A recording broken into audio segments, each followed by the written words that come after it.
Les Kit Kat existent parce que des intellectuels anglais mangeaient des tourtes aux moutons. Au XVIe siècle, c'était une association d'écrivains, politiques et aristocrates qui ont changé l'histoire de l'Angleterre. Le Kit Kat Club, en référence au nom qu'avait donné le patron à son plat.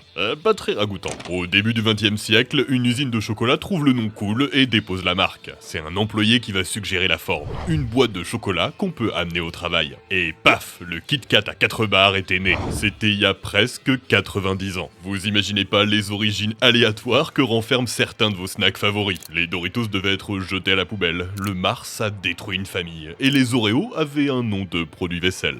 Conquérir le monde avec ses pommes de terre. Ça vous étonne si je vous dis que dans plusieurs pays, les Pringles ne sont pas considérés comme des chips? Je vous donne un indice, d'après vous, quel est le pourcentage de pommes de terre dans une de leurs tuiles? Seulement 42%. Le reste, c'est des huiles, de la farine de blé, de maïs de riz et quelques additifs. Et ouais, ils ont été créés pour satisfaire les consommateurs qui en avaient marre de leurs chips cassés et l'air dans les sachets. Alors ils ont demandé à un chimiste et au mec qui a inventé les couches Pampers, posez pas de questions, de trouver une solution. Ils ont déshydraté les pommes de terre pour en faire une pâte qu'ils peuvent ensuite modeler à l'identique pour chaque chips. Ça permet de les empiler dans leur boîte iconique et d'empêcher qu'elles se brisent. Bon, par contre le goût était vraiment nul et ça a pris 10 ans à l'entreprise pour en faire un produit commercialisable. Mais le chimiste était tellement fier de son invention qu'il a carrément demandé à ses enfants de mettre ses cendres dans une boîte de Pringles. Pour le goût, ils ont choisi l'original, ouais, ils l'ont dit en interview. Vous en doutez, les chips et l'humanité, c'est une longue histoire, mais il y a une aventure qu'on doit vous raconter, c'est celle du géant absolu de la pomme de terre, Lay's. Tout commence avec un petit garçon qui a un stand devant la maison de ses parents dans lequel il vend du Pepsi et d'autres sodas. Et ça marche si bien qu'il engage d'autres enfants pour le faire à sa place. Un véritable entrepreneur, un hunter,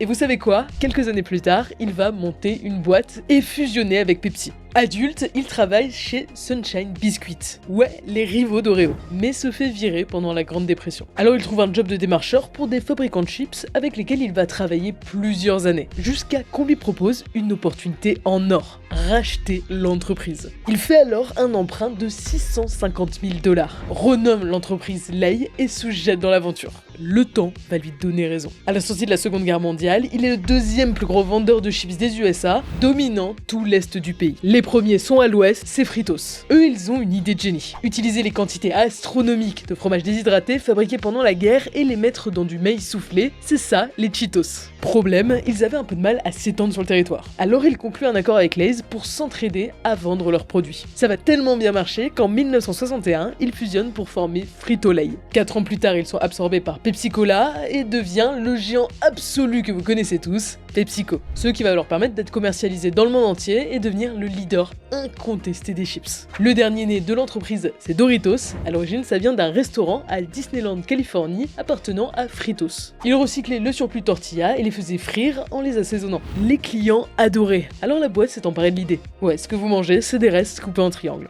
Le faux sandwich à la vanille.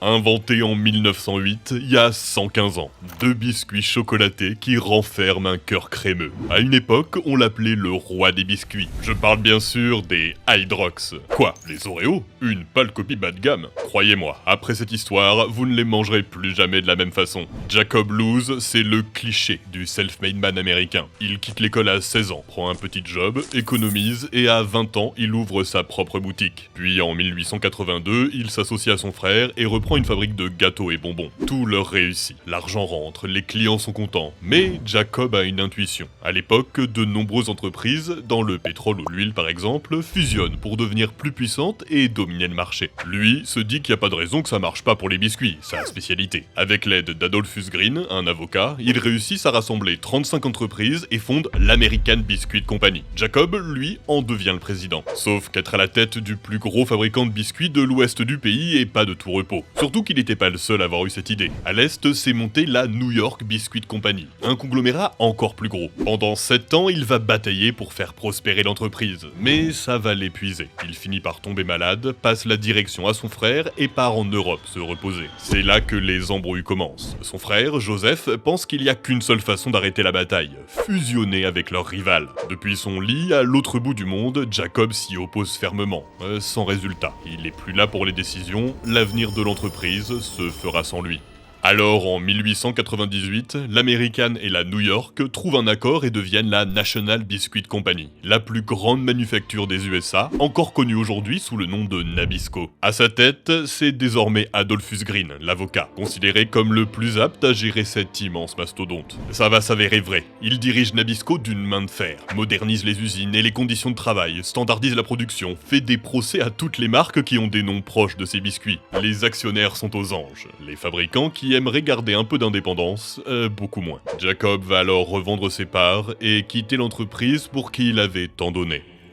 Pour en remonter une nouvelle. Oui, l'homme n'a pas dit son dernier mot. Guéri, il revient aux USA en conquérant, trouve un nouveau partenaire et en 1902 fonde Sunshine Biscuit. Grâce à son expérience, en seulement 10 ans, ils sont les deuxièmes fabricants de biscuits des USA, juste derrière Nabisco. Tout ça grâce à l'idée de génie de Jacob, ajouter du cacao au biscuit et mettre une crème à la vanille au milieu. Tout ça décoré d'un magnifique motif. Il appelle ça Hydrox, en référence à l'hydrogène et l'oxygène, les éléments qui composent l'eau. C'était sa façon de marketer le produit comme pur. Évidemment, Nabisco pouvait pas se permettre de laisser passer ça. Alors, quelques années plus tard, ils lancent leur copie de l'Hydrox, l'Oreo. Une version bas de gamme avec de la graisse de porc à la place de la crème, qui ne convainc pas les consommateurs. Malheureusement, l'histoire va changer. Les deux frères Loose décèdent dans les années 20. Au même moment, de nouvelles campagnes publicitaires tapissent les Oreos aux quatre coins des USA. Nabisco augmente même le prix de ses biscuits pour leur donner un côté haut de gamme. Ça fonctionne. Les Hydrox ne rivalisent pas avec la puissance de la multinationale. Ils ont beau répéter qu'ils étaient là en premier, dans l'esprit des gens, l'histoire s'inverse, et l'Oreo passe pour l'original. En 1998, Hydrox ne fait même plus 5% des ventes d'Oreo. L'entreprise est rachetée, on tente de changer son nom, sa recette, mais c'est juste une longue descente aux enfers, avant d'être totalement arrêté en 2003. Puis en 2013, ils ont ressurgi, relancés par une entreprise qui avait envie de faire revivre la marque. Plein de gens étaient contents de revoir leurs biscuits d'enfance dans les rayons.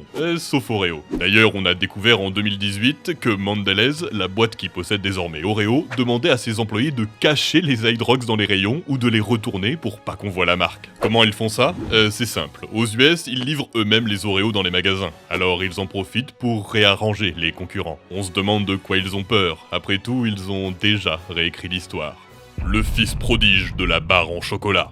Est-ce que vous savez quel âge a la plus vieille barre chocolatée industrielle? 157 ans, la Fry's Chocolate Cream. Bon, à l'époque, c'était juste un fondant enrobé de chocolat, mais quand même, c'était 20 ans avant la Tour Eiffel. Les barres en chocolat, ça commence à dater. Regardez Toblerone, probablement la plus iconique des barres suisses, 115 ans d'existence. Bon, bah aujourd'hui, c'est la propriété d'une marque américaine qui délocalise une partie de la production en Slovaquie. Résultat, on voit disparaître le mont Cervin des emballages. À la place, ils vont mettre une montagne générique. Normal, en Suisse, pour utiliser les symboles de la nation dans votre marketing, faut que 80% du produit vienne du pays. Même si on n'a jamais vraiment eu la certitude que la forme des barres soit inspirée des montagnes, c'est une page qui s'éteint. Mais il y a certainement aucune marque aussi influente que Mars dans le game des snacks en chocolat. Snickers, Bounty, M&M's, Malteser, Twix et Mars. Ils ont forcément mis un de leurs produits dans votre estomac. Pourtant, ça partait hyper mal. Son fondateur, Franklin Mars, a commencé sa carrière en faisant faillite 3 fois de suite.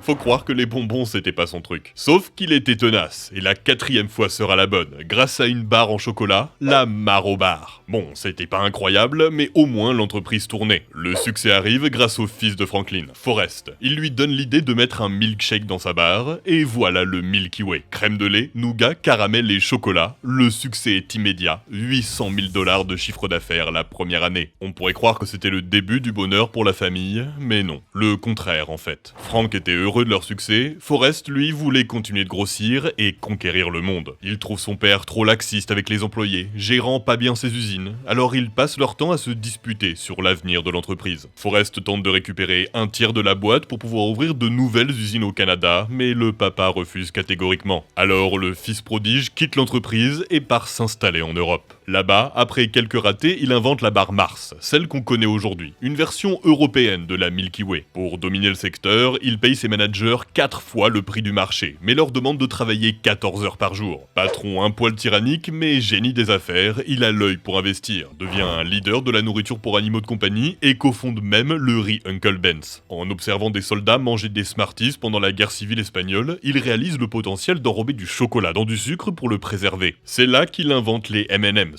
Il va en vendre des millions aux soldats américains pendant la Seconde Guerre mondiale et asseoir encore plus sa domination. À ce moment, il est déjà richissime. Mais il lui manque encore une chose, l'entreprise familiale. Ça va lui prendre presque 30 ans et la disparition de son père, mais en 1964, âgé de 60 ans, Forrest réussit enfin à fusionner les deux entités pour créer Mars Incorporated. La légende veut que quelques jours seulement après son rachat, il a entièrement retourné la boîte, vendu les décorations superflues et les hélicos, viré le personnel inutile, augmenté tous les salaires de 30% et imposé les pointeuses. À partir de cet instant, Mars ne s'est jamais arrêté de grossir. C'est la 4e plus grosse entreprise privée des USA et la famille Mars, elle, pèse 100 milliards de dollars. Tout ça grâce à une simple barre en chocolat.